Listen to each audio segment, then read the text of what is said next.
Golf GTI bukannya trend, tapi Golf GTI ni sebenarnya dah hidup hampir 50 tahun. Korang tahu tak?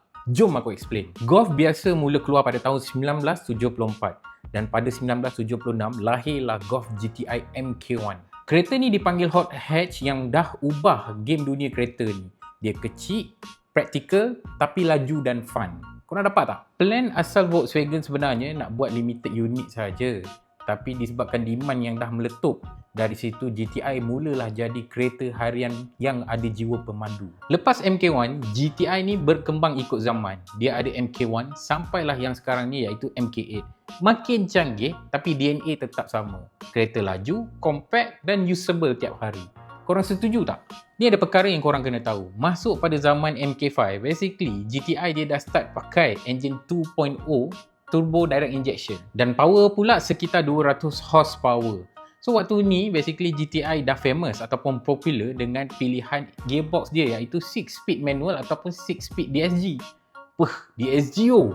So bila dia naik kepada MK6, konsep masih lagi sama. Engine pakai 2.0 TSI turbo dipadankan dengan 6-speed DSG ataupun manual. Tapi beza sikit, refinement jadi lebih kemas, rasa lebih smooth dan rasa lebih matang. Dapat tak? MK7 pula buat lompatan yang sedikit besar berbanding MK6. So basically kereta masih lagi guna enjin 2.0 turbo, tapi platform baru membuatkan kereta ni rasa lebih sharp. Owner MK7 setuju ke tak? So untuk MK7 spec launch basically dengan 220 horsepower dan 350 Nm of torque, dipadankan lagi dengan gearbox 6-speed DSG. Ini memang idaman para lelaki. Aku berminat. Masuknya MK8 ke pasaran Malaysia, enjin masih lagi digunakan 2.0 TSI, tetapi gearbox di-upgrade pada 7-speed DSG.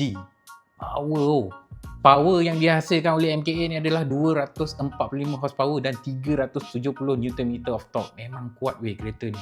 Stok pun dah kuat. S70 jangan try kejar. So secara ringkas, MK5 sampailah MK8, DNA dia semuanya sama, 2.0 turbo dan pakai dual clutch DSG.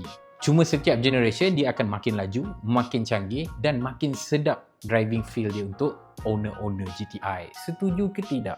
Jadi bila kita cakap tentang GTI, dia bukan pasal badge semata-mata. Dia adalah tentang karakter sleeper. Orang panggil sleeper yang buat orang makin hari makin minat dengan GTI ni. Sambil tu dia boleh buat owner-owner kereta GTI ni senyum setiap kali kita tekan pedal. Sebab ada DSG. Kepada owner-owner GTI dekat luar sana, korang payung kereta korang dekat bawah, bagi owner S70 tengok, boleh tak?